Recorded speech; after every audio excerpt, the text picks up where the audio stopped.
Yeah, keeping your belongings safe and secure is important for everyone. Today, a new facility opened to provide that for people experiencing homelessness. Storing Dignity allows the homeless population to store their possessions for a limited period of time and then check them in and out when needed.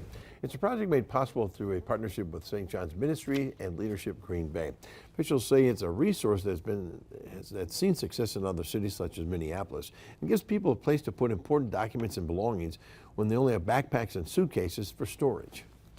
If they're carrying all of their possessions with them, they don't want to leave the possessions at the park and then travel to our facilities, because the possessions that they have, in many cases, the only things they have on them at all, could be thrown out or stolen. St. John's employees say they hope this will also help connect people with more of their services, because the storage facility is located in the ministry's Micah Center.